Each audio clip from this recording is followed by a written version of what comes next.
Assalamualaikum warahmatullahi wabarakatuh. Alhamdulillahirabbil alamin wassalatu wassalamu ala asyrafil anbiya wal mursalin nabiyina Muhammadin wa alihi wa sahbihi wa man tabi'ahum bi ihsanin ila yaumiddin. Asyhadu an la ilaha illallah wahdahu la syarikalah wa asyhadu anna Muhammadan abduhu wa rasuluh. Qala Allah ta'ala fi kitabihil karim, ya ayyuhalladzina amanu taqullaha haqqa tuqatih wa la tamutunna illa wa antum muslimun, amma ba'd. Bapak dan Ibu sekalian, alhamdulillah kita bersyukur kepada Allah atas limpahan karunia dan nikmat yang Allah berikan kepada kita, di mana di malam hari ini kita akan memulai perjalanan kita menuju kampung akhirat. Maksudnya kita akan menilik bagaimana kehidupan di kampung akhirat itu, Pak. Karena setiap kita pasti pulang kampung, Pak. Iya. Entah lusa atau minggu depan atau bulan depan. Mungkin kita tidak tahu. Mungkin di antara kita ada yang pulang ke rumah meninggal, pulang kampung. Mungkin ada yang setahun lagi meninggal, pulang kampung.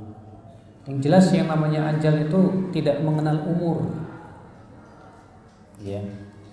Jangan kita merasa, saya masih muda, insya Allah ajal saya masih panjang. Belum tentu, Pak.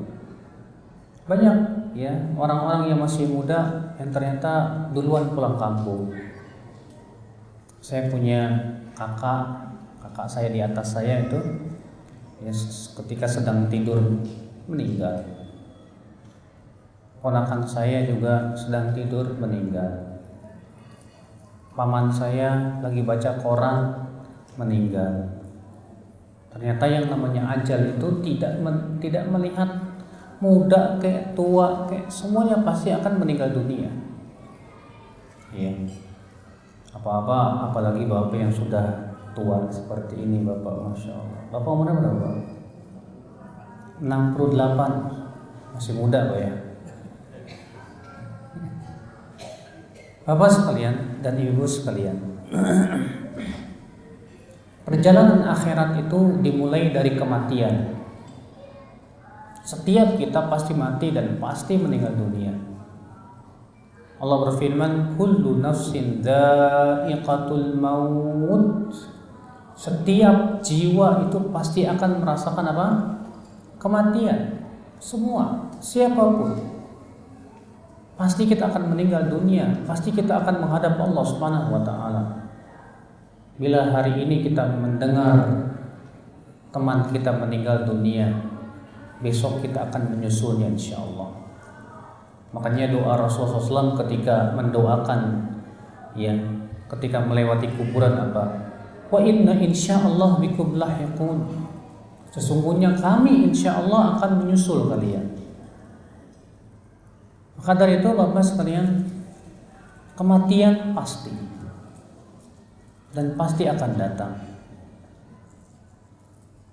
Kematian adalah merupakan awal persinggahan kita menuju kampung akhirat. Rasulullah SAW bersabda dalam hadis yang diriwayatkan Imam Ahmad bin Hanbal dan Imam Ibnu Majah dalam sunannya, bahwasanya Utsman bin Affan apabila berziarah kubur, beliau menangis sejadi-jadinya sampai basah jenggotnya. Tapi ketika beliau dibacakan kepadanya ayat tentang api neraka, beliau tidak menangis.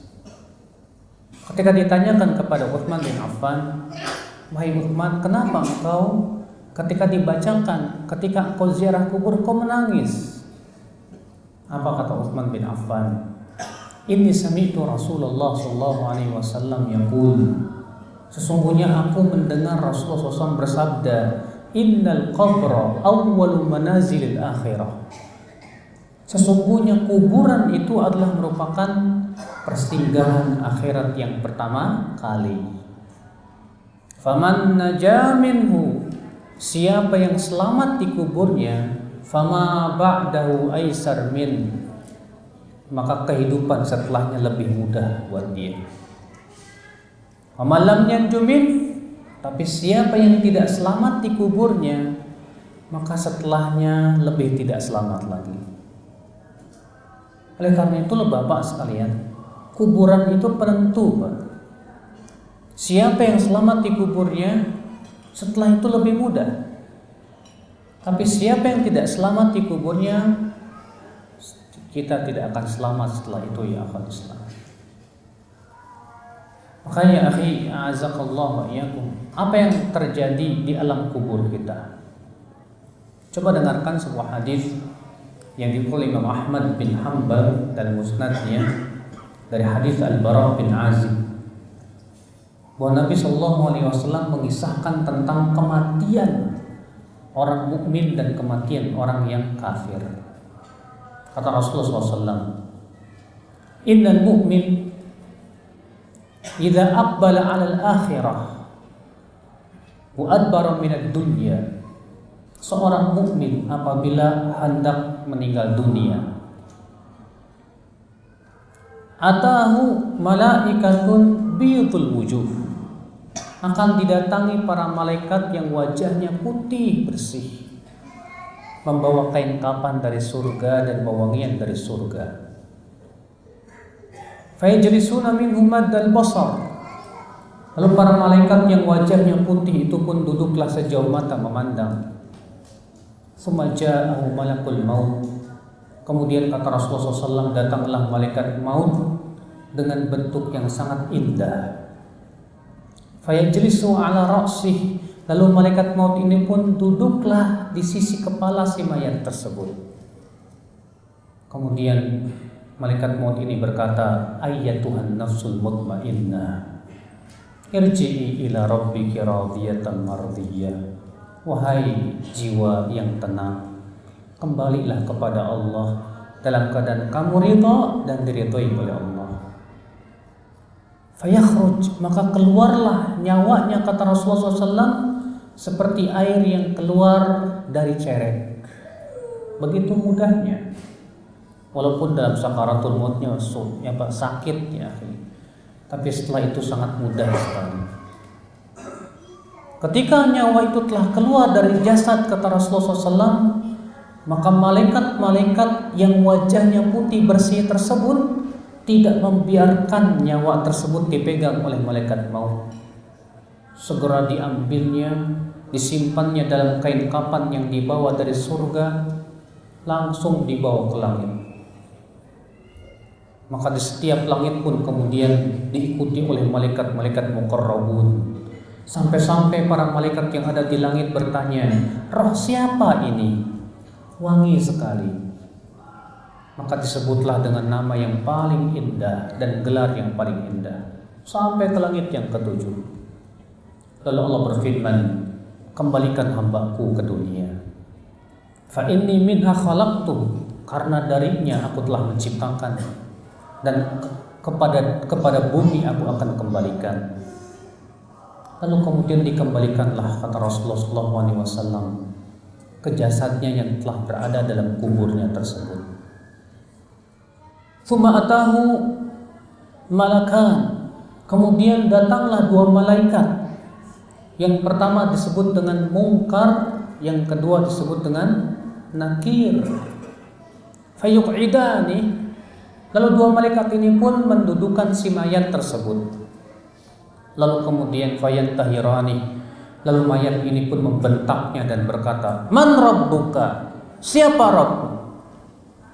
Fa'amal mu'min, kata Rasulullah, adapun seorang mukmin, fayashhadu an la ilaha illallah, dia pun bersyahadat la ilaha illallah. Dia berkata, Rabbi Allah, Rabbu Allah, Nabiku Muhammad sallallahu alaihi wasallam. Maka kata Rasulullah, itulah makna firman Allah, yuthabbitullahu alladhina amanu fil qawli tsabiti fil hayatid dunya. Allah mengokohkan orang-orang yang beriman dengan ucapan yang kokoh dalam kehidupan dunia. Kemudian ditanya lagi kepada dia, "Fama hadzal rajul alladzi bu'itsa fikum?" Lalu siapa lelaki yang diutus di antara kamu itu? Si mayat ini berkata, wa Muhammad, amanna bi, wattaba'na, wasaddaqna. Dia Muhammad, kami beriman kepada dia. Kami pun mengikutinya dan membenarkan risalahnya. Kemudian terdengarlah suara dari langit, kata Rasulullah SAW, an sadaqu abdi, benar hambaku. Perlihatkan tempatnya di surga dan luaskan kuburannya. Maka kemudian dilapangkan kuburnya, kata Rasulullah, sejauh mata memandang. Lalu datanglah seorang laki-laki yang rupawan. Lalu si mayat ini berkata, man ant fawajhuka ya'ti bi khair. Siapa kamu? Wajahmu tampaknya datang membawa kebaikan. Kata orang ini, ana amaluka salih, aku amalanmu yang saleh. Lalu kemudian si mayat ini berkata, Rabbi aqimis sa'ah, ya Rabb, segera tegakkan hari kiamat ya Allah. Inilah Pak nasibnya orang yang beriman Pak, Masya Allah. Adapun orang kafir sebaliknya. Kata Rasulullah SAW, adapun orang kafir ketika hendak meninggal dunia, atahum malaikatun sudul wujuh, akan didatangi malaikat yang wajahnya hitam kelam, ya, membawa kain kapan dari neraka. Lalu kemudian datanglah malaikat maut dengan wajah yang menyeramkan. Lalu dicabutnya nyawa si orang kafir itu, kata Rasulullah SAW, seperti mencabut besi yang berduri di dalam kain wol yang basah. Sangat menyakitkan sekali Pak, dan sulit sekali. Setelah keluar dibawa oleh para malaikat itu, ternyata apa yang terjadi Bapak sekalian? Ternyata kata Rasulullah, pintu-pintu langit sudah tertutup. Lalu kemudian nyawanya pun dikembalikan dengan dibuang. Kembalilah nyawanya tersebut ke jasadnya. Lalu datangi malaikat Munkar dan Nakir. Katakan apa kata malaikat Munkar dan Nakir? Man rabbuka, siapa Rabbmu? Kata dia, la adri, saya enggak tahu.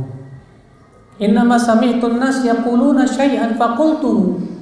Dahulu aku di dunia hanya mendengar orang-orang berkata sesuatu, lalu aku ikut-ikutan mengucapkannya. Lalu tanya lagi, lalu siapa lelaki yang diutus pada diri kamu itu? Dia menjawab lagi, la adri, saya enggak tahu. Lalu kemudian malaikat itu berkata, la darait wa la talait, kamu tidak tahu dan kamu juga tidak mau baca. Fayudrabu bimitrahatin min hadid, kata Rasulullah, maka ia pun dipukul dengan palu dari besi. Fayasihu sayhatan yasmu'aha man yaliha, maka ia pun menjerit dengan jeritan yang didengar oleh makhluk yang ada di sekitar kuburan, kecuali jin dan manusia. Ikhwata Islam, azakumullah. Inilah Pak, ya, keadaannya dalam kubur Pak.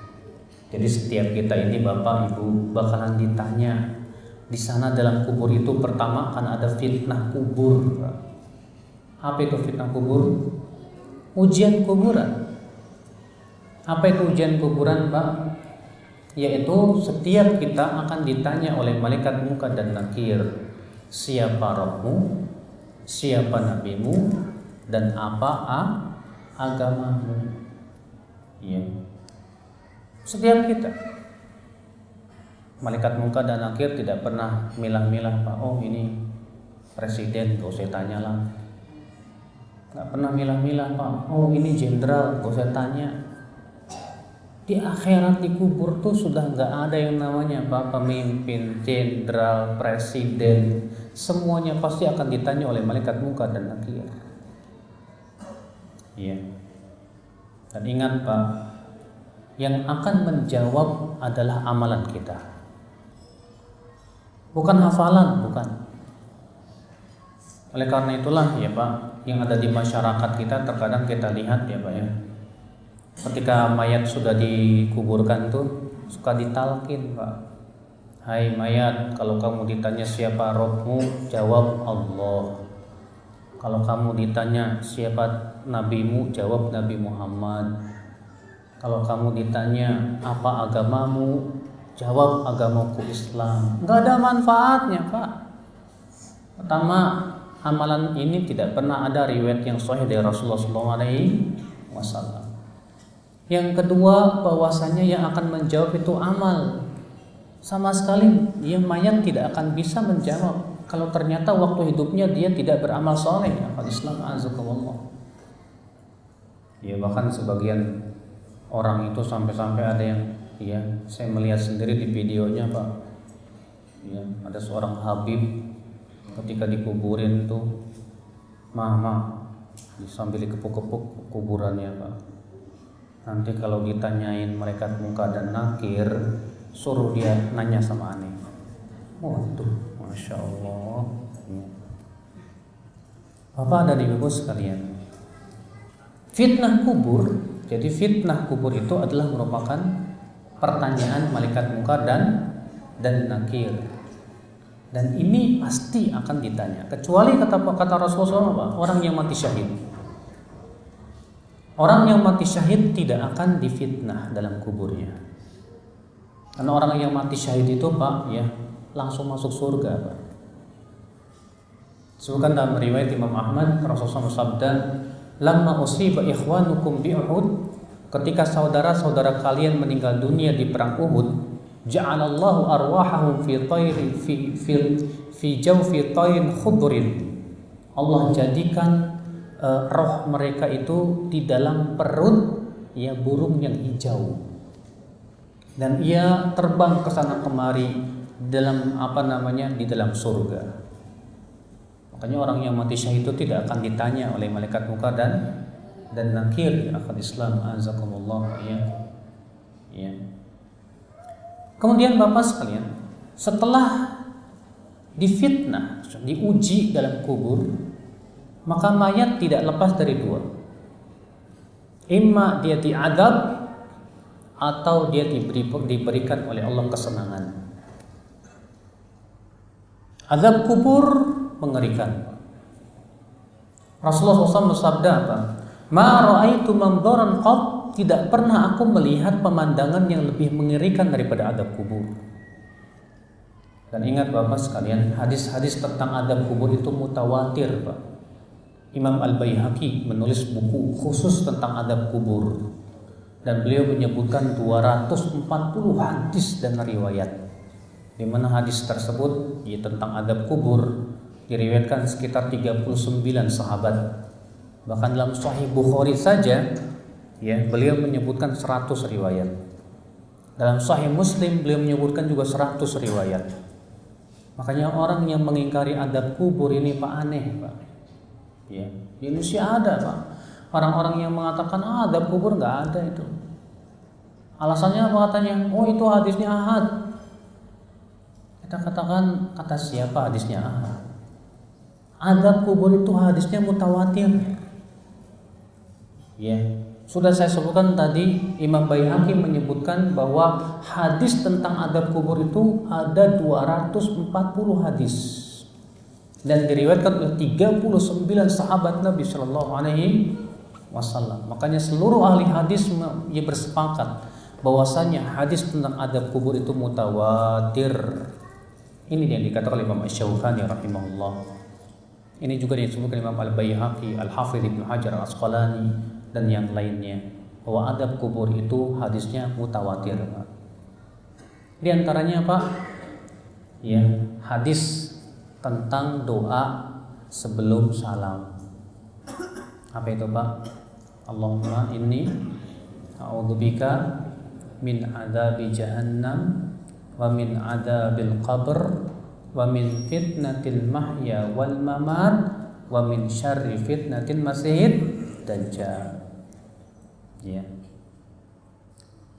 Disebutkan dalam riwayat Bukhari Pak, Rasulullah SAW pernah bermimpi di bawah dua malaikat Pak, dan diperlihatkan macam-macam azab kubur. Dalam riwayat Bukhari itu Rasulullah SAW bersabda, "Ra'aitu fil manam." tadi malam aku bermimpi. Ya. Atani malakan, datang kepadaku dua malaikat. Lalu ia menyuruhku untuk pergi dan berkata, intalik, hai Muhammad, ayo pergi.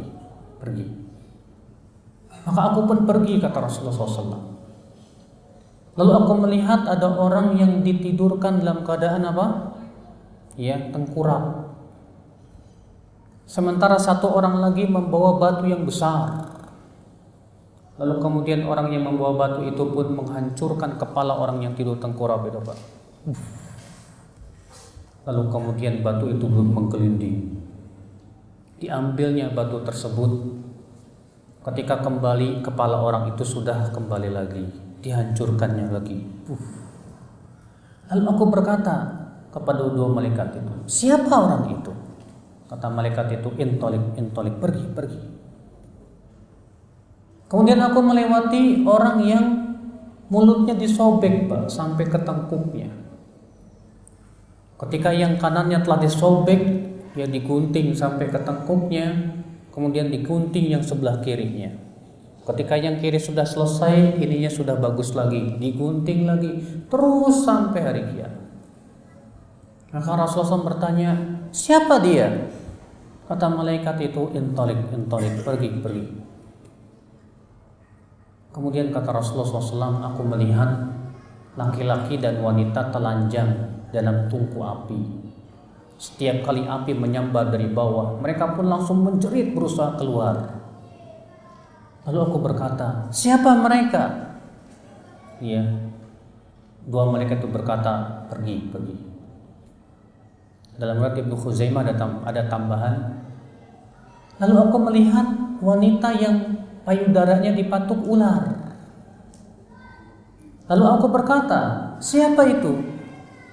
Kata malaikat, pergi. Kemudian kata Rasulullah SAW, lalu aku melihat ada orang yang berenang di sungai darah. Sementara di pinggir sungai itu ada seorang laki-laki yang telah menunggunya. Ketika ia telah berenang sampai ke tepian, sampai di tepi dibuka mulutnya, dimasukkan batu. Kemudian dia berenang lagi. Setiap sampai ke tepi dibuka lagi, masukkan batu. Lalu aku berkata, siapa dia? Kata malaikat itu, pergi.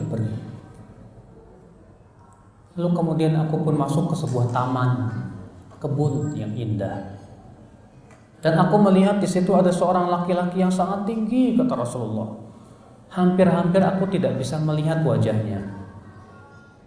Dan di sekitarnya ada anak-anak kecil. Lalu mereka itu berkata, pergilah ke pohon itu. Aku pun mendatangi pohon tersebut. Lalu kemudian mereka itu berkata, naiklah. Kemudian aku naik. Ternyata di atasnya ada sebuah rumah. Lalu aku masuk dan melihat, kata Rasulullah SAW, ternyata di situ terdapat arwahnya kaum mukminin. Lalu malaikat itu berkata lagi, naik lagi.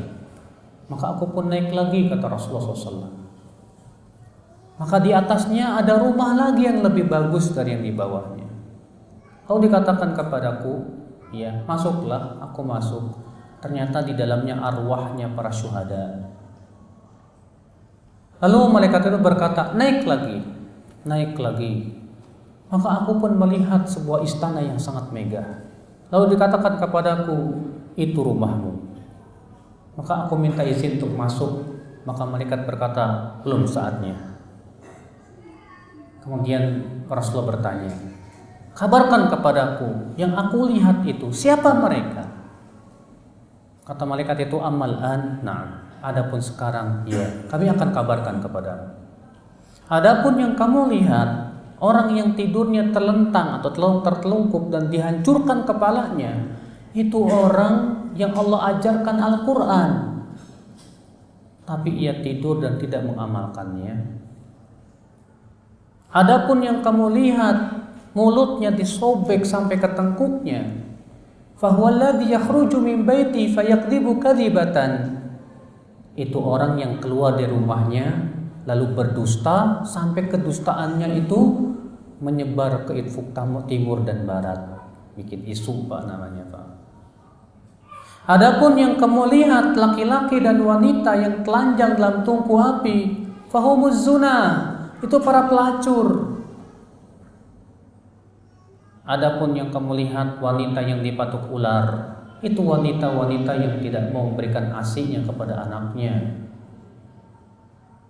Adapun yang kamu lihat yang berenang di sungai darah, itu para pemakan riba. Dan yang kamu lihat lelaki yang sangat buruk wajahnya itu adalah malaikat Malik, penjaga api neraka. Adapun yang lelaki yang sangat tinggi di sebuah taman itu ayahmu Ibrahim.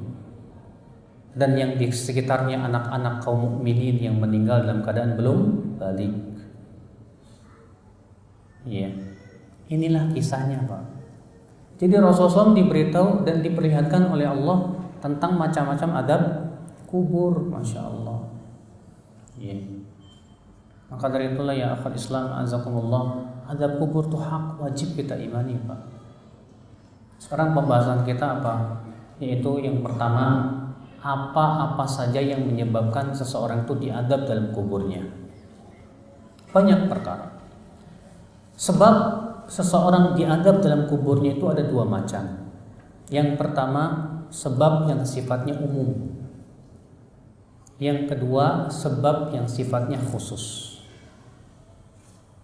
Adapun yang sifatnya umum, kata para ulama, semua maksiat itu menyebabkan adab kubur. Semua maksiat. Adapun secara khusus, yaitu yang ditunjukkan oleh secara nas bahwa itu menyebabkan adab kubur. Apa saja? Yang pertama, ya, apa itu? Mengadu domba, namimah. Sebutkan dalam hadis yang diriwayatkan Imam Bukhari dan Muslim dari hadis Ibnu Abbas radhiyallahu anhu. Marra Nabi sallallahu alaihi wasallam bil qabr. Bahwa Nabi sallallahu alaihi wasallam pernah melewati kuburan. Lalu Rasulullah bersabda, ya, innahuma la yu'adzaban. Ini kuburan ini mayatnya sedang diadab. Wa ma yu'adzabani fi kabir. Dan keduanya tidak diadab karena perkara yang dianggap besar oleh mereka. Bala innahu lakabir, padahal itu besar di sisi Allah. Diambil faidah dari para ulama, artinya kalau kita menganggap remeh suatu maksiat itu jadi besar di sisi Allah Subhanahu wa taala. Ya. Amma ahaduhuma, adapun yang pertama, fakana yamshi bin namimah. Yang pertama adalah orang yang mengadu domba. Ya. Adapun yang kedua, fakana la yastanzih minal baul. Itu orang yang tidak hati-hati dari air kencing, Pak. Masya Allah, Pak. Ternyata orang yang tidak berhati-hati dari air kencing itu termasuk sebab diadab dalam kubur. Makanya dalam riwayat yang lain yang diriwayatkan oleh Al-Tabrani, istanzihu minal baul fa inna amata adabil qabri minhu. Ya, berhati-hati kalian dari kencing itu, karena kebanyakan adab kubur itu karena air kencing, Pak. Masya Allah. Ya, ini dua sebab. Sebab yang ketiga, ghibah. Ini dalam riwayat Tabrani dan Imam Ahmad dengan sanad yang sahih, bahwasanya Nabi SAW melewati kuburan dan Rasulullah mengatakan mayat yang ada di kubur ini sedang diadab. Maka Nabi SAW menyebutkan diadabnya kenapa. Dalam riwayat Imam Ahmad dan Tabrani itu dengan lafaz ahadu amma ahaduhuma fayaqtab, dia bergibah. Gibah itu, Pak, ya Masya Allah ya. Terkadang kita ngomongin orang, ngejelek-jelekin orang, terutama ibu-ibu terkadang kalau lagi ngumpul ngerumpi gitu kan. Akhirnya mungkin terkadang kita nggak kerasa loh, Pak, ya, menggibah orang. Terkadang menggibah itu nggak harus dengan ucapan, Pak. Terkadang gibah itu dengan isyarat. Disebutkan dalam hadis Nabi SAW, Pak, bahwasanya Aisyah radhiyallahu anha, ya, dan Rasulullah SAW berada di rumah Aisyah radhiyallahu anha. Kemudian tak lama datang istri Nabi yang lain yang bernama Sofiyah. namanya Sofia bintu Huyai. Dan Sofia pun minta izin kepada Rasulullah SAW untuk bicara. Kemudian Rasulullah pun berbicara dengan Sofia. Kemudian Sofia pun pergi. Setelah Sofia pergi, apa kata Aisyah, Pak? Ya Rasulullah, hasbuk min Sofia tikada. Hai Rasulullah, Sofia itu begini. Maksudnya apa? Pendek. Ya. Sofia itu apa? Begini. Apa kata Rasulullah SAW? Ya Aisyah, laqad qulti bi kalimatin law muzijat bima'il bahr lamazajat. Hai Aisyah, kamu sudah mengucapkan kata-kata, kalaulah ucapanmu tersebut dicampur dengan air laut, kotor air laut itu. Padahal Aisyah hanya berisyarat begini, Pak. Ya, terkadang kita, Pak, ghibahnya bukan dengan ucapan, tapi dengan kerlingan mata. Terkadang kita, Pak, ghibahnya bukan dengan ucapan, tapi dengan tertawa, saling mentertawakan. Hati-hati, Pak. Ya. Sebutkan dalam riwayat Al-Hakim dan hadis Aisyah tadi dari Abu Daud, Imam Ahmad dan yang lainnya.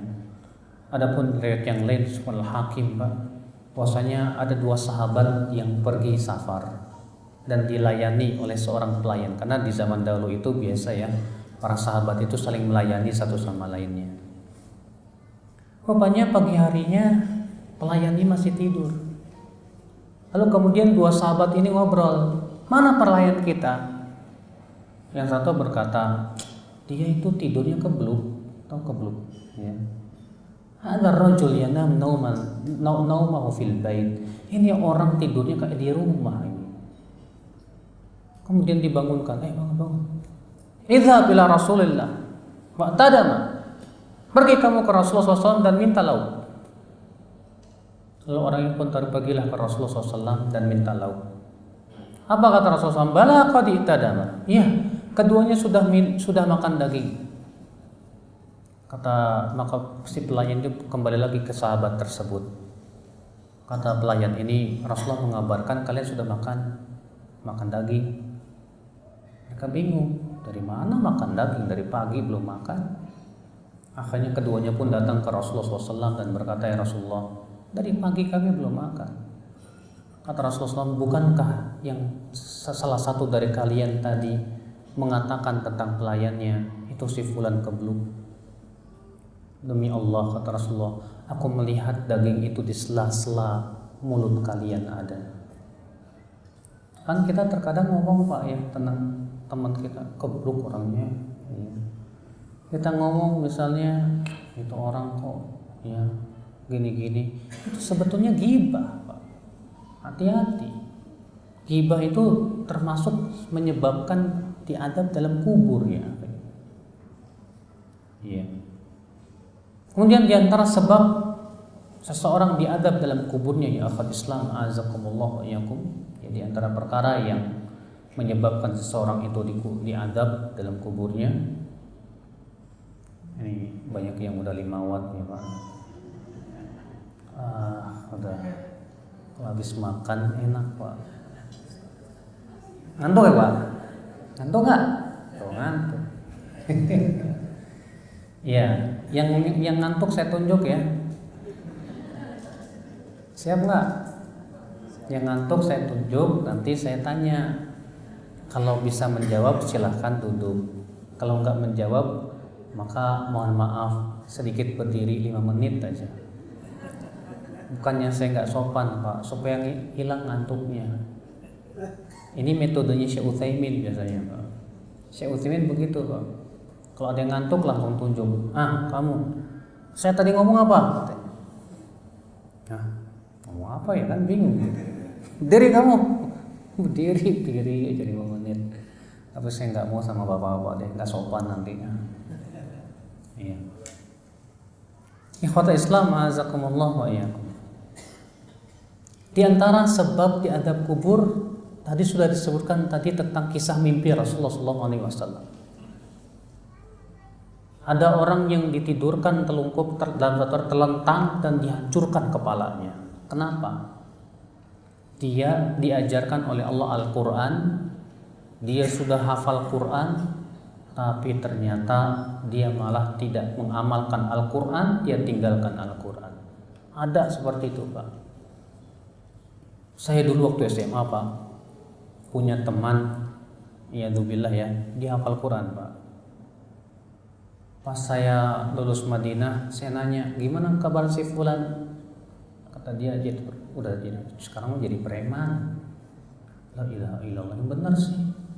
Bukannya dulu dia hafal Quran. Iya, pergaulan. Bayangkan, ini nasallahu salamah. Kewajiban kita ya, kalau kita mendengar seperti itu untuk berdoa. Alhamdulillahilladzi afani mimma ibtalahu bih wa faddalani ala katsirin mimman khalaqa tafdila. Ada orang, masya Allah, sudah diajarkan oleh Allah Al-Quran, sudah hafal Quran, ternyata dia tinggalkan, malah jadi preman. Bayangkan, Pak. Mendingan mana, Pak? Bekas maling atau bekas orang soleh, Pak? Hah? Si fulan, masya Allah tuh bekas garong, sekarang soleh. Si fulan bekas orang soleh, sekarang apa? Garong. Aduh. Iya, kayaknya gimana gitu, Pak. Iya. Maka dari itu ya akhi, azakumullah, bayangkan ini.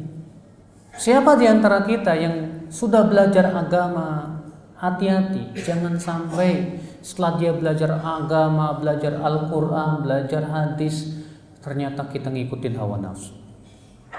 Coba Bapak baca dalam surat Al-A'raf ayat 175. Ya. Dalam surat Al-A'raf ayat 175 Allah menceritakan seorang laki-laki yang hidup di zaman Nabi Musa, Pak. Namanya Bal'am. Allah mengatakan watlu alaihim naba'allati atainahu ayatina fansalakha minha. Bacakan kepada mereka berita orang yang telah kami ajarkan ayat-ayat kami kepada dia, lalu ia lepas dari ayat-ayat kami. Fa'atba'ahu syaitan, lalu ia diikuti oleh syaitan. Fakana minal ghawin, maka dia pun menjadi orang-orang yang tersesat. Lalu Allah mengatakan apa? Walau syi'na la rafa'nahu biha. Kalaulah kami kehendaki, kami akan muliakan ia dengan ayat-ayat kami tersebut. Walakinnahu akhlada ilal ardi wattaba'a hawa. Tapi sayang, kata Allah, dia lebih condong kepada bumi dan mengikuti hawa nafsu. Makanya Pak, orang yang menuntut ilmu tapi hatinya ada dua penyakit ini sulit, Pak. Apa penyakit tersebut? Cinta dunia yang berlebihan dan mengikuti hawa nafsu. Si Bal'am ini, Pak, ya, disebutkan dalam tafsir Ibnu Katsir, yang dimaksud ayat itu adalah si Bal'am yang hidup di zaman Nabi Musa. Dia sudah menguasai Taurat, dia sudah banyak diberikan oleh Allah dan diajarkan ayat-ayat, bahkan ia mengetahui nama Allah yang paling agung. Tapi ternyata dia lebih memilih dunia, ternyata dia lebih mengikuti hawa nafsunya. Akhirnya dia pun lepas dari ayat-ayat Allah, lalu ia pun diikuti oleh syaitan. A'udzubillah, sallallahu alaihi wasallam. Makanya Pak, kita sekarang alhamdulillah dikasih hidayah. Pegang kuat-kuat tuh hidayah. Iya. Tapi ingat, kita jangan pede dulu. Sekarang kan saya udah jadi orang soleh. Kita nggak tahu apa yang akan terjadi di masa depan, Pak. Kita cuma bisa berharap, ya Allah, ya muqallibal qulub, tsabbit qalbi ala dini. Wahai yang membolak-balikan hati, kokohkan hatiku di atas agama. Ya, terkadang ada orang rajin ngaji, pas dikasih jabatan tinggi lupa. Ada orang, Pak, masya Allah, rajin ngaji, dikasih Allah ujian sedikit lupa, masya Allah. Kita kan nggak tahu. Makanya kita terus minta kepada Allah, wahai yang membolak-balikan hati, kokohkan hatiku di atas agama. Itu yang paling penting. Rasul seringkali berdoa seperti itu. Ya. Di antaranya apa? Tadi Rasulullah setelah melihat yang orang yang dihancurkan kepalanya, ngelihatnya apa, Pak? Melihat? Siapa yang ingat? Nggak ada yang ingat nih. Iya, lelaki yang seseorang yang disobek mulutnya sampai ke tengkuknya. Siapa itu, Pak? Orang yang membuat kedustaan dan kedustaan itu tersebar kemana-mana. Namanya apa? Isu. Ini kalau di zaman sekarang biasanya pekerjaannya wartawan, Pak. Banyak wartawan yang gak bertakwa sama Allah begitu, Pak. Ya, bikin berita di koran tersebar kemana-mana, bikin berita di televisi tersebar kemana-mana. Apalagi di zaman sekarang buat nyebarin tuh mudah banget. Ya, bikin isu aja di Facebook, di WhatsApp, disebarin kemana-mana. Bahaya banget, Pak. Iya. Dalam riwayat lain, ya, Rasulullah SAW dikabarkan oleh malaikat Jibril bahwa orang yang disobek mulutnya itu sampai ke tengkuknya itu siapa? Kata malaikat Jibril, haula'i khutaba'u ummatika ya Muhammad. Mereka itu para penceramah di umatmu, hai Muhammad. Mereka mengucapkan apa yang mereka tidak amalkan. Masya Allah. Ini ancamannya buat saya nih, Pak. Soalnya saya kan tukang ceramah. Iya. Karena mana-mana saya ceramah. Nah, kalau cuma pinter ngomong, cuma pinter ceramah, ternyata nggak diamalin, ini ancamannya. Diadab di kuburnya. Astagfirullah, salamatu wal afiyah. Makanya bapak dan ibu-ibu ya, jangan mau deh jadi tukang ceramah. Ya. Kalau mau jadi tukang ceramah harus benar-benar deh ngamalin betul-betul. Sebab Allah mengatakan apa? Ya ayyuhalladzina amanu lima taquluna ma la taf'alun. Kaburu maqtan 'indallahi an taqulu ma la taf'alun. Hai orang-orang yang beriman, kenapa kamu mengatakan sesuatu yang kamu tidak lakukan? Sungguh besar kemurkaan Allah. Kamu mengatakan apa yang kamu tidak ucapkan, apa yang kamu tidak lakukan. Karena kita ceramah nganjurin orang begini, tapi ternyata kita tidak amalkan. Wala haula wala quwata illa billah. Sallallahu salamata wal afiyah. Terus siapa lagi, Pak? Dalam hadis tersebut.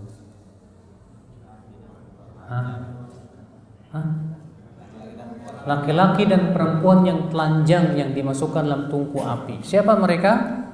Para pezina, para pelacur. Lalu siapa lagi, Pak? Wanita yang dipatuk payudaranya oleh ular. Siapa mereka? Wanita-wanita yang tidak mau memberikan ASI-nya kepada anak-anaknya. Itu banyak tuh biasanya, Pak. Iya. Karena takut payudaranya berubah biar ya ini, akhirnya nggak mau anaknya itu cuma dikasih susu sapi. Iya.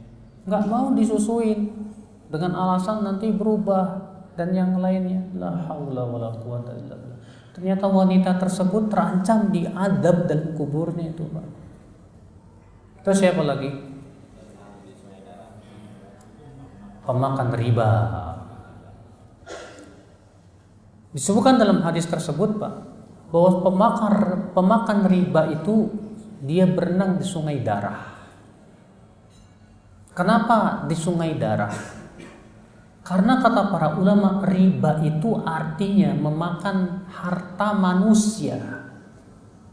Karena harta bagi manusia sesuatu yang seperti darah. Ya, bahkan kalau di bank-bank itu yang namanya harta duit itu darah, Pak. Darahnya bank itu duit. Tanpa duit nggak bakalan bisa jalan tuh yang namanya bank, Pak. Iya. Banyak bank-bank konvensional sistemnya riba ternyata. Maka Rasulullah SAW menyebutkan dia berenang di sungai darah. Lalu dimasukkan ke mulutnya batu. Seakan-akan ia memberikan pengertian bahwa yang dia makan itu di dunia sama seperti makan batu. Subhanallah ya akhwat Islam. Dan Bapak tahu nggak, Pak? Kata Rasulullah SAW, 1 dirhamnya riba itu sama dengan 36 kali berzina, Pak. 1 dirham riba sama dengan 36 berzina. Sallallahu alaihi wasallam. Berarti riba itu lebih besar dosanya daripada zina. Zina juga dosa besar. Ya. Zina pun juga dosa besar. Ternyata riba jauh lebih besar lagi, subhanallah. Dan ya riwayat Ibnu Khuzaimah juga Pak, Rasulullah SAW ketika mimpi itu ya mendengar suara-suara yang mengerikan dari suatu tempat lembah sana, yang disebutkan bahwa itu adalah para peminum arak ternyata. Ya. Nah lihat Bapak dan Ibu sekalian, inilah diantara sebab-sebab seseorang itu diadab dalam kuburnya. Pembahasan kita yang terakhir, saya tidak ingin lama-lama karena yang namanya malam pasti ngantuk Pak. Saya juga biasanya jam segini udah ngorok Pak. Pembahasan yang terakhir yaitu sebab-sebab selamat dari adab kubur. Apa yang menyebabkan kita selamat dari adab kubur, akhi? Yang pertama yaitu taubat. Orang yang bertaubat dan wafat di atas taubatnya, insya Allah dia tidak akan diadab dalam kuburnya Pak. Makanya Pak, kita banyak-banyak taubat sama Allah. Banyak-banyak taubat. Kata Rasulullah SAW, Ayyuhan nas, tubu ilallah wastaghfiru, fa inni atubu ilallah wa astaghfiru fil yawmi mi'ata marrah. Wahai manusia, bertaubatlah kepada Allah dan istighfar kepada Allah, karena aku setiap harinya bertaubat dan beristighfar 100 kali. Bayangkan 100 kali. Kalau bisa lebih dari itu Pak, Rasulullah SAW lebih dari 100 kali loh Pak. Rasulullah SAW kalau pagi baca apa? Astagfirullah wa atubu ilaih 100 kali. Beliau kalau habis salat duha mengucapkan Rabbighfirli wa tub alayya innaka antat tawwabur rahim 100 kali. Bahkan disebutkan dalam hadis Ibnu Umar, aku menghitung di majelis taklimnya Rasulullah SAW, beliau lebih dari 100 kali mengucapkan Rabbighfirli wa tub alayya innaka antat tawwabur ghafur. Bahkan di akhir hayat Allah turunkan firman-Nya, idza jaa nasrullahi wal fath wa ra'aitan nasa yadkhuluna fi dinillahi afwaja fasabbih bihamdi rabbika wastaghfirhu innahu kana tawwaba. Kata Aisyah, semenjak Allah turunkan surat ini, Rasulullah SAW selalu mengucapkan apa? Subhanallah wa bihamdi astaghfirullah wa atubu ilaih. Sampai akhirnya Rasulullah pun wafat. Makanya banyak-banyak istighfar. Ya. Kata Rasulullah SAW, tuba liman wajada fi sahifatihi istighfaran katsira. Berbahagialah bagi orang yang mendapatkan dalam kitab catatannya pada hari kiamat istighfar yang banyak. Masya Allah. Di situ datang Tabrani dengan sanad yang hasan. Nah ini Bapak dan Ibu sekalian, ya, banyak taubat, banyak istighfar. Yang kedua, banyak beramal saleh. Di antara amalan saleh yang insya Allah menyelamatkan kita dari adab kubur Pak, di antaranya apa? Yaitu mempelajari dan mengamalkan surat Tabarok. Surat apa? Tabarok, surat Al-Mulk itu Pak. Tabarakalladzi biyadihil mulk wa huwa ala kulli syai'in qadir. Sebutkan dalam riwayat Al-Hakim, ada seorang sahabat bercerita kepada Rasulullah, "Ya Rasulullah, tadi malam ya, aku dalam perjalanan. Kemudian aku pun singgah untuk istirahat, lalu aku pun mendirikan kemah. Aku tidak sadar kalau ternyata aku dirikan kemah di atas kuburan. Kemudian malam itu aku mendengar ada orang yang baca surat Tabarok. Tabarakalladzi biyadihil mulku wa huwa ala kulli syai'in qadir." Terus saja. Lalu aku cari di mana orangnya, tak ketemu. Ya, ternyata aku mendengar dari kuburan itu. Maka sahabat ini pagi harinya pun langsung datang ke Rasulullah bercerita. Kata Rasulullah SAW apa? Apa kamu tidak tahu bahwa surat Taubat Tabarak itu yang najiyah, menyelamatkan dari adab kubur. Makanya Pak, pelajari itu Pak surat Tabarok, hafalkan, pahami, supaya itu surat bisa menyelamatkan kita dalam adab kubur kita. Ya, agung sekali surat Tabarok itu Pak, Masya Allah. Ikhwata Islam azakumullah wa ya. Yang ketiga, yang bisa menyelamatkan kita dari azab kubur,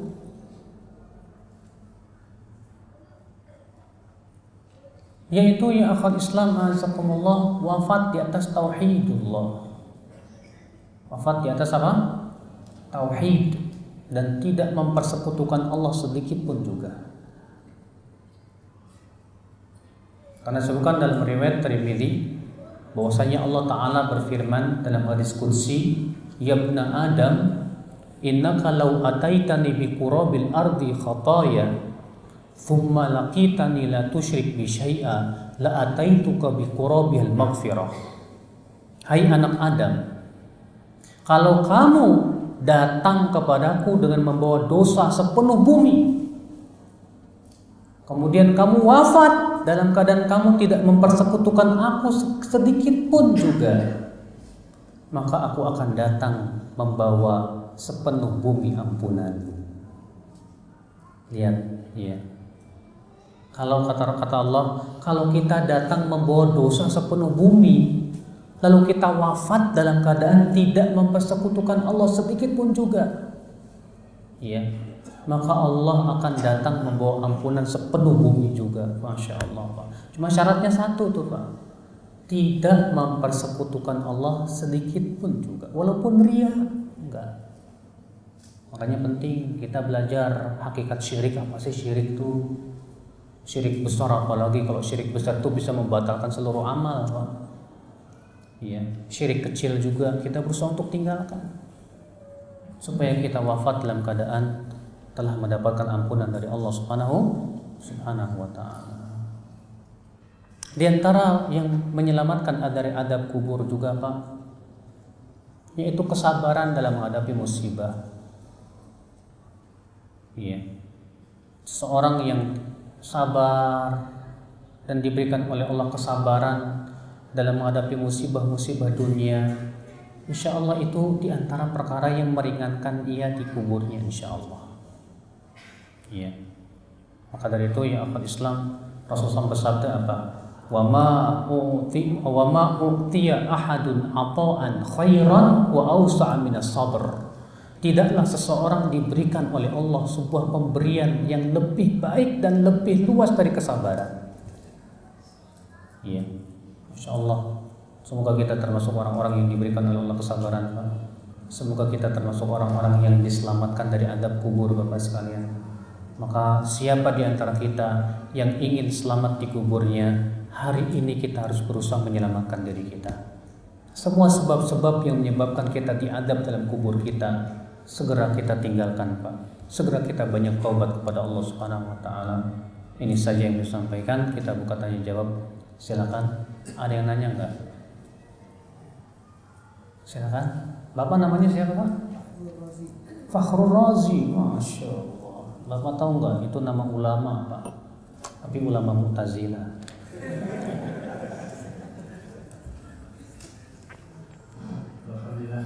Sama namanya. Silakan Bapak Fakhrul Razi. Masalah riba ini, Pak. Kalau benar riba ini, setelah saya ini dalam bulan itu ada BMT. Apa? BMT, Baitul Mal wa Tabur. Oh, kenapa Pak? Hubungannya dengan riba? Sudah berusaha jangan sampai adanya riba. Apa? Riba. Riba. Oh ya riba. Jangan sampai adanya riba. Namun kita ini kan memerlukan dana untuk beli yang kerja, beli buku atau lain-lain, keperluan itu juga. Kalau ditanya masalah riba ini ke ulama-ulama di Palembang, di Quran kita menyebutkan ada ayat alladzina amanu la ta'kulu riba adhafan mudha'afa. Iya. Ya, yang kata apa mudha'afa ini jangan disinggung. Padahal mungkin kuncinya sih. Jadi menurut dia katanya yang nggak boleh itu kalau banyak, Pak ya. Kalau dikit nggak apa-apa. Kalau sudah menyangkut ada apa mudha'afa itu yang asal usulnya katanya. Iya. Turunnya ayat riba. Baik. Saya langsung minta, saya ada dua mau tanyakan, satu lagi masalah kampung akhirat ini. Saya temukan hadis apa saya yang begitu. Barang siapa yang artinya kira-kira begitu. Barang siapa yang menghafal Asmaul Husna, maka dia masuk surga. Kira-kira gampang sekali gitu. Bagaimana menurut penjelasan Ustaz? Baik, Pak. Terima kasih. Assalamualaikum warahmatullahi wabarakatuh. Berarti ada dua pertanyaan ya, Pak ya. Allah mengatakan wala la ta'kulu riba adhafan mudha'afah. Jangan makan riba adhafan mudha'afah. Kita penting Pak untuk melihat ayat itu bagaimana para ulama menafsirkan. Iya. Jangan sebatas memahami ternak sendiri. Oh, berarti ayat ini menunjukkan yang dilarang itu makan riba kalau berlipat-lipat ganda. Kalau nggak berlipat-lipat ganda alias sedikit nggak apa-apa. Saya belum pernah menemukan ulama tafsir mengatakan demikian.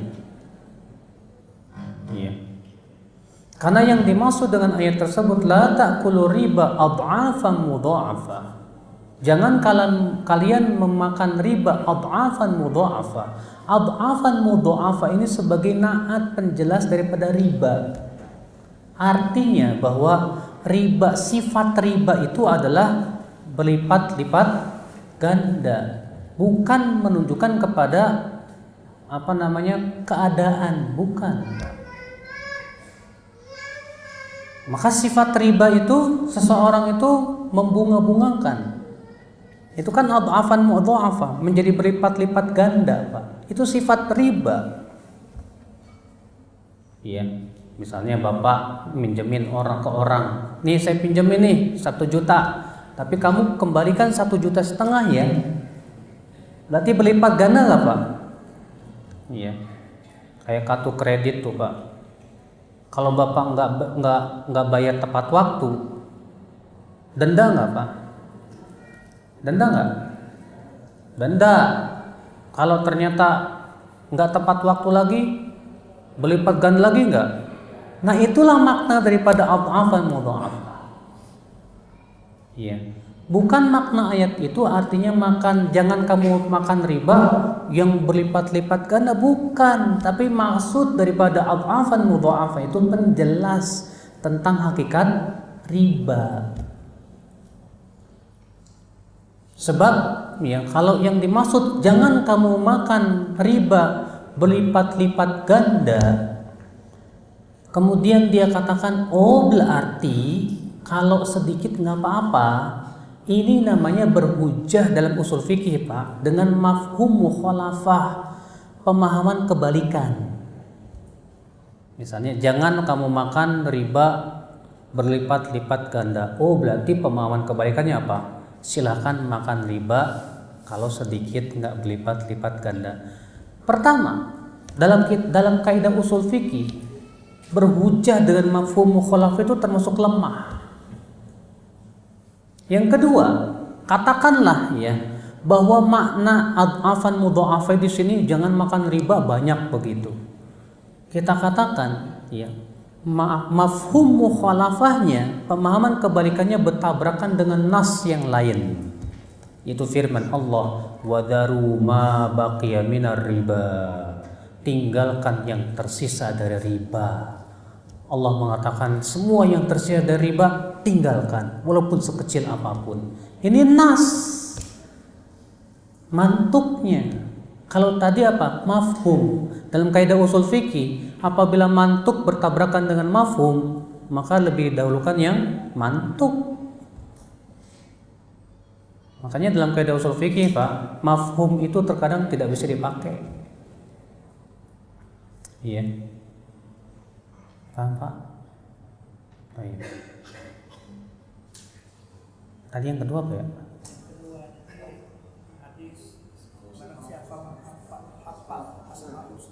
Siapa yang menghafal? Kata Rasulullah, Inna lillahi tis'atan wa tis'ina isman man ahsaha dakhalal jannah. Ini hadis riwayat Tirmidzi sahih Pak ya. Siapa yang Allah mempunyai 99 nama. Siapa yang menghitungnya akan masuk surga. Imam Ibnu Qayyim sudah menjelaskan hadis ini Pak, bahwa ihsa man ahsaha, ahsa itu dari kata ihsa. Ihsa itu ada 4 martabat. Martabat yang pertama menghitung nama-nama Allah dengan dalil-dalilnya. Martabat yang kedua menghafalkannya. Martabat yang ketiga menyelami maknanya. Martabat yang keempat mengamalkan konsekuensinya. Sebagaimana Allah berfirman, walillahil asmaul husna fad'uhu biha. Milik Allah lah nama-nama yang baik, berdoalah kamu dengan melalui nama tersebut. Maksudnya doa di sini masuk padanya doa ibadah maupun doa memohon. Doa ibadah berupa apa? Ibadah yang merupakan peralisasian daripada nama Allah. Contoh misalnya Ar-Rahman, apa sih makna Ar-Rahman? Oh, Maha Penyayang. Bagaimana sih kasih sayang Allah? Oh, konsekuensi daripada mengimani Rahman apa? Timbulnya rasa berharap, rasa cinta, dan yang lainnya. Nah ini Pak maksudnya Pak. Paham nggak Pak? Baik. Masih ada yang bertanya Pak? Silakan. Untuk ibu-ibu mungkin bisa pakai ini ya. Waalaikumsalam warahmatullahi wabarakatuh. Oh ini dulu ya. Anak sering mendengar Ustaz. Jadi ada beberapa cerita di daerah kampung-kampung ya. Kalau orang dari kuburan, kadang ada yang jenazahnya nggak koyak padahal dikubur, ternyata dia katanya nggak tersiksa kubur. Dan ada juga yang sebaliknya, ketika digali makamnya jasadnya masih utuh. Apakah itu melambangkan kalau salah satunya itu terkena siksa kubur dan salah satunya itu terkena kubur? Itu sebenarnya.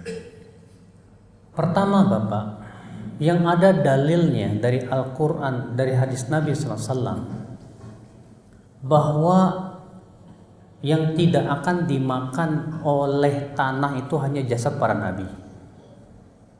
Yang ada dalilnya dari hadis itu saja, bahwa bumi atau tanah itu tidak akan memakan jasadnya para nabi.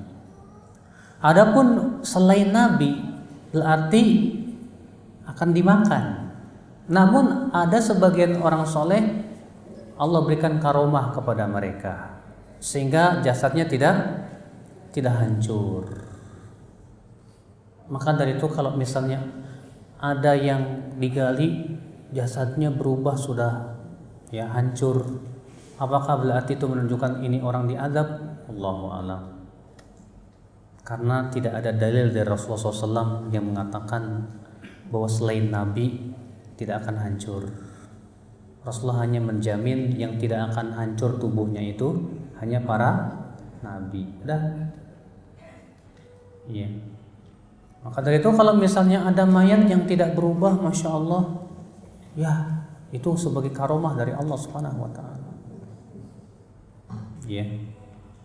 Beberapa tahun yang lalu Pak pernah terjadi banjir longsor di kuburan Uhud, itu syuhada Uhud,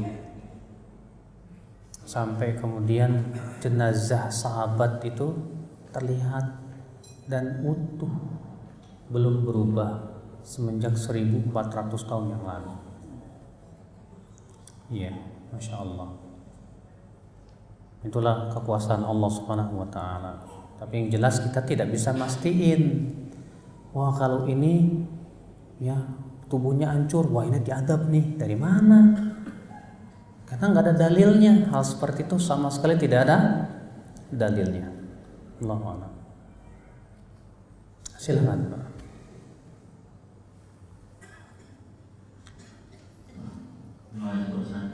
Assalamualaikum warahmatullahi wabarakatuh. Assalamualaikum warahmatullahi wabarakatuh. Yang saya ingin tanyakan, yang pertama adalah saya meyakini kata azab kubur. Cuma sewaktu kita baca surat 36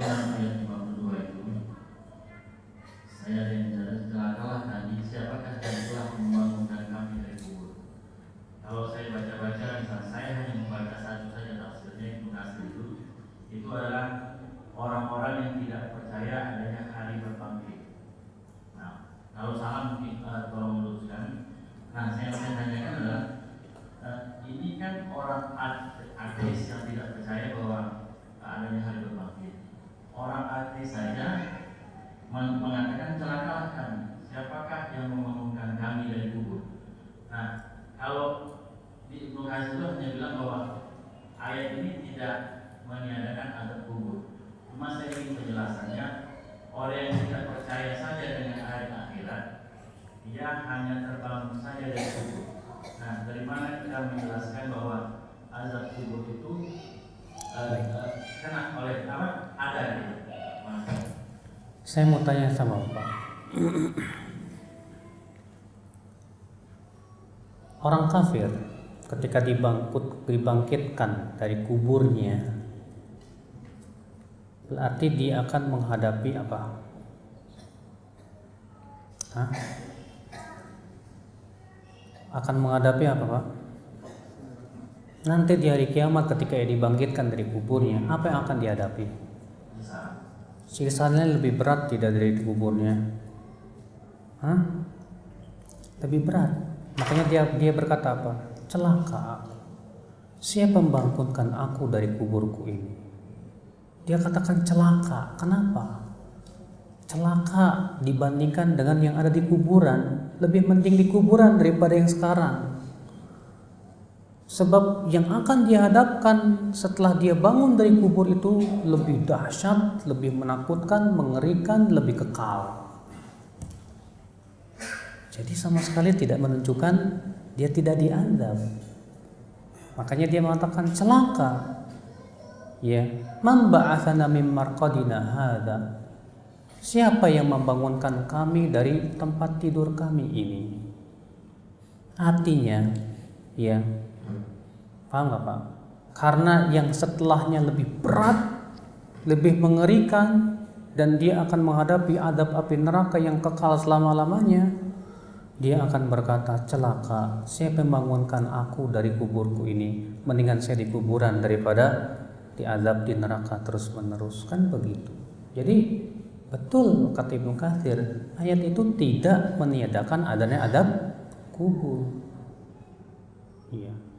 Maksudnya begini, Pak Ustaz. Di penjelasan itu dia tidak. Saya hanya berpikir kenapa Tuhan itu Al-Quran itu mengatakan siapakah membangunkan kami. Jadi seakan-akan dia tidak ada penjelasan lain. Jadi maksudnya adakah ayat-ayat lain yang mendukung surat 36 ayat 52 ini maksudnya? Banyak. Di antaranya Allah Subhanahu wa taala berfirman ya tentang Firaun, an-naru yu'raduna 'alaiha ghuduwwan wa 'ashiyya. Api neraka itu diperlihatkan kepada Firaun di waktu pagi dan petang. Di antaranya juga firman Allah Subhanahu wa taala ya. Allah berfirman, "Faman a'rada an dzikri fa inna lahu ma'isyatan dhanka." Barang siapa yang berpaling dari peringatanku, bagi dia penghidupan yang sempit. Dan Al-Hakim Rasul mengatakan maksudnya adab kubur. Demikian pula Allah Subhanahu wa taala ya ketika menyebutkan tentang kisah malaikat maut yang mematikan orang-orang kafir ya. Kemudian malaikat itu berkata, "Fal yauma tujzauna adzabal hun." Pada hari ini kamu, maksudnya pada hari ini, pada hari dicabutnya dia dari ya jasadnya dan dikuburkan, kamu akan diberikan azab yang sangat menghinakan. Banyak ayat-ayatnya. Yang kedua, hadis tentang azab kubur mutawatir. Maka dari itu kita tidak boleh ya menolak hadis mutawatir dan ayat-ayat hanya karena kita kurang memahami satu ayat. Ini bahaya Pak ya. Hanya karena satu ayat yang kita kurang pahami, sudah gitu kita tolak ayat lain dan hadis-hadis lain yang sangat banyak. Nah ini ya, Allahu a'lam.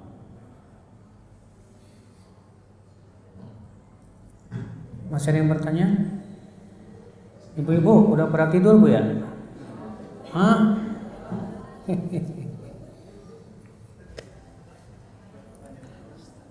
Kertas ya, ada kertas rupanya, nggak lihat. Saya yang tidur nih. Ustaz mau nanya, baca doa sebelum salam itu dibaca tasyahud itu sampai selesai baru baca doanya, atau baca doanya seperti apa ya? Iya. Jadi ibu tasyahud dulu, kemudian baca sholawat. Setelah baca sholawat baru baca doa. Iya. Makanya disebutkan dalam riwayat Nasai, Rasulullah menganjurkan untuk memperbanyak doa sebelum salam, Pak. Perbanyak doa sebelum salam. Doanya seperti apa? Ya, kita pertama berusaha untuk berdoa dengan apa yang Rasulullah ajarkan dulu. Di antaranya tadi, Allahumma inni a'udzubika min adzabi jahannam wa min adzabil qabr wa min fitnatil mahya wal mamat wa min syarri fitnatil masihid dajjal. Dalam satu riwayat ada tambahan, Allahumma inni a'udzubika minal ma'sam wal maghram. Bisa juga kita baca Allahumma a'inni ala dzikrika wa syukrika wa husni ibadatika. Dalam satu riwayat yang lain Rasul membaca Allahumma inni dhalamtu nafsi dzulman katsira wa la yaghfiru dzunuba illa ant faghfir li maghfiratan min indika warhamni innaka antal ghafurur rahim. Dalam hadis yang lain yang sahih Rasul membaca Allahumma inni as'aluka fi'lal khairat wa tarkal munkarat wa hubbal masakin wa an taghfirali wa tatuba alai wa idza aradta biqaumin fitnah faqbidni ilaika ghayra maftun wa as'aluka hubbak wa hubba man yuhibbuk wa hubba amalan yuqarribun ila hubbik. Iya. Hafal enggak tuh? Salah satu ada berdoa mengawalinya dengan sholawat. Nah, jika kita berdoa saat sujud, apakah tetap dalam sujud itu baca sholawat? Iya. Karena disebutkan dalam riwayat Tirmidzi, Pak, ada seorang laki-laki berdoa dalam sholat, dia tidak memuji Allah, tidak bersalawat. Dalam riwayat Tirmidzi dikatakan dia doanya dalam sholat.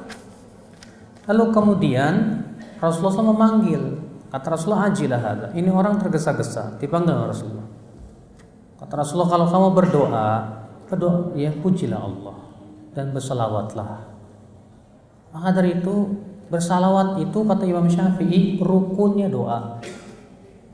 Dalam riwayat Tirmidzi juga Rasulullah sabda, kullu du'ain mahjubun, setiap doa itu terhalang sampai dipanjatkan salawat. Dalam riwayat yang lain, doa seorang hamba itu terkatung-katung antar langit dan bumi sampai diucapkan salawat kepada Rasulullah SAW. Jadi jangan lupa, kalau kita mau berdoa ucapkan Allahumma sholli ala Muhammad. Mengenai sholat sunnah sebelum zuhur 4 rakaat dan sesudah zuhur 4 rakaat dan dilanggengkan, maka insya Allah dia dipaksa masuk surga. Hadisnya sahih enggak Ustaz? Tentang Rasulullah SAW tidak pernah meninggalkan 4 sebelum dan 4 setelah, sahih dari riwayat Aisyah radhiyallahu anha, diriwayatkan oleh Muslim. Ya. Tapi lafaz dia akan dipaksa masuk surga enggak tahu. Yang jelas Rasulullah memang betul kata Aisyah, ya tidak pernah meninggalkannya. Kalau ada anak buah menggelapkan uang kantor alias perusahaan, bagaimana menghadapinya? Apakah perlu menyarankan solusi untuk meminjamkan ke Pegadaian atau kantor bank konvensional, atau bagaimana agar uang kembali? Apakah perlu shock terapi untuk memecat atau memecatnya ya Ustadz ya? Ya. Anak buah itu kebetulan perempuan janda punya anak lagi. Gimana nih? Dia sudah menggelapkan. Yang pertama, nasihati dia. Ya. Bilang ke dia, kamu tidak takut sama Allah. Ya. Kamu akan diadab, kamu akan membawa uang-uang yang kamu gelapkan itu. Takut-takuti ya dengan api neraka, Pak. Ya, supaya mau ingat dan takut sama Allah Subhanahu wa taala. Masya Allah. Ingatkan dan bilang ke dia, ya, kalau kamu lakukan menggelapkan seperti itu, ya saya sumpahin kamu burut kamu. Ya, disambar geledek kamu. Biasanya kalau orang Indonesia digituin suka takut Pak. Benar Pak. Iya. Saya punya teman begitu Pak. Ustadz, laptop suami saya tiba-tiba hilang Ustadz. Entah siapa yang ngambil. Gimana caranya Ustadz? Di rumah ada pembantu nggak? Banyak. Ada berapa? Ada 4. Panggil semuanya. Panggil. Salamin satu-satu. Bilang, iya, siapa yang mencuri kesambal geledek? Bener Pak. Ya pasti gituin. Yang satu langsung begini, maaf Bu, maaf, saya yang melakukannya. Ya, ya nggak masalah kita ancam seperti itu, biar dia mau takut sama Allah Subhanahu Wa Taala. Ya, tapi ibu bapak juga harus lihat, kalau ternyata dia menggelapkan itu karena memang kebutuhan dia.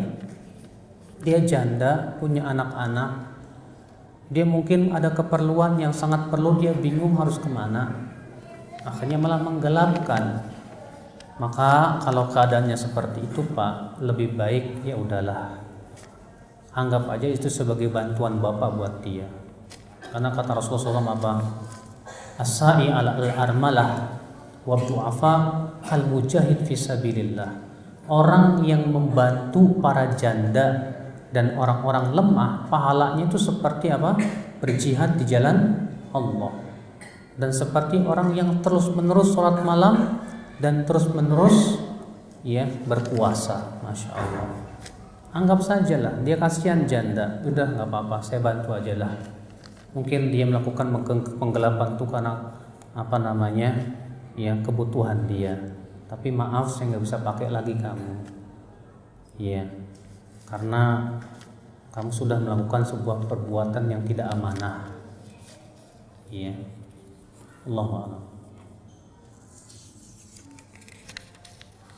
Bagaimana kalau seseorang tidak mengenal sunnah, tidak ada kajian di daerahnya, tidak tahu ilmu agama, belum tegak hujjah, namun tidak pernah mempersekutukan Allah dan dia meninggal mengucapkan la ilaha illallah. Apakah ada dalil ia akan masuk surga karena kebodohannya? Ini orang berarti Pak di atas fitrah. Dia orang nggak pernah paham tentang sunnah, nggak pernah ikut kajian, tapi dia nggak pernah mempersekutukan Allah. Ini berarti dia di atas fitrah. Ya. Bapak tahu nggak Pak? Sebelum Rasulullah diutus, ada 3 orang Quraisy yang tidak mau mempersekutukan Allah. Ya. Di antaranya subhanallah namanya tuh Zaid bin siapa gitu. Itu ketika Rasulullah sebelum diutus pernah ketemu orang itu, dan dia tidak pernah mau mempersekutukan Allah. Kenapa? Dia di atas fitrahnya dia, dan Rasulullah mengabarkan bahwa dia masuk surga. Maka dari itu siapa saja yang keadaannya seperti ini dengan syarat dia tidak mempersekutukan Allah dan dia wafat di atas taubat, apalagi dia istighfar, maka ia masya Allah luar biasa Pak. Ya. Orang yang tidak pernah mempersekutukan Allah sedikit pun juga itu sudah pertama dijamin surga, yang kedua diampuni dosa-dosanya. Apakah benar semua orang muslim pasti masuk surga? Walaupun akhirnya dia masuk neraka, walaupun sebelumnya dimasukkan ke neraka dulu. Betul, dengan syarat dia wafat di atas Islam. Karena Rasulullah SAW mengatakan apa? Man qala la ilaha illallah dakhalal jannah. Siapa yang mengucapkan la ilaha illallah pasti masuk surga, pasti. Kata Abu Dzar, wa in zana wa in saraq, walaupun dia pernah berzina dan mencuri. Iya, kata Rasulullah. Tapi syaratnya satu Pak, dia wafat di atas la ilaha illallah. Makanya Rasulullah bersabda apa? Yakhruju minan nar man qala la ilaha illallah. Pasti akan keluar dari api neraka orang yang mengucapkan la ilaha illallah, sementara di hatinya ada sebesar biji sawi dari keimanan. Tuh, pasti Pak. Syaratnya satu, dia wafat di atas Islam. Ya, alhamdulillah. Makanya ya umat Islam itu Pak pasti masuk surga. Bapak tahu tidak Pak? 2/3 penduduk surga itu dari umat Islam. 2/3 penduduk surga itu dari mana? Dari umat Islam. Masya Allah, alhamdulillah. Iya, semoga kita semua masuk surga, Pak. Amin ya rabbal alamin. Boleh nggak baca doa dalam sujud dengan bahasa Indonesia? Pada asalnya nggak boleh, kecuali kata para ulama kalau memang nggak bisa bahasa Arab maksudnya, dan kita ingin berdoa dari diri kita sendiri, maka boleh, nggak apa-apa. Bolehkah memejamkan mata di saat sholat dengan tujuan agar khusyuk? Imam Ibnu Qayyim berkata, memejamkan mata dalam sholat itu hukumnya makruh karena tidak pernah dilakukan oleh Rasulullah SAW. Sebutkan dalam hadis bahwa Rasulullah kalau sholat beliau melihat ke tempat sujud, maka memejamkan mata tidak sesuai dengan sunnah Rasul dan itu hukumnya makruh, kecuali kata beliau kalau di depan kita ada perkara yang membuat kita tidak bisa khusyuk, maka silahkan memejamkan mata kalau memang hal itu bisa menyebabkan kita tidak bisa khusyuk. Wallahu a'lam. Baik, semoga yang saya sampaikan bermanfaat Bapak sekalian. Ya, dan semoga kita bisa mengamalkan apa yang telah kita ambil pada malam hari ini. Wabillahi taufik. Subhanakallah bihamdika asyhadu an la ilaha illa anta astaghfiruka wa atubu ilaik. Assalamualaikum warahmatullahi wabarakatuh.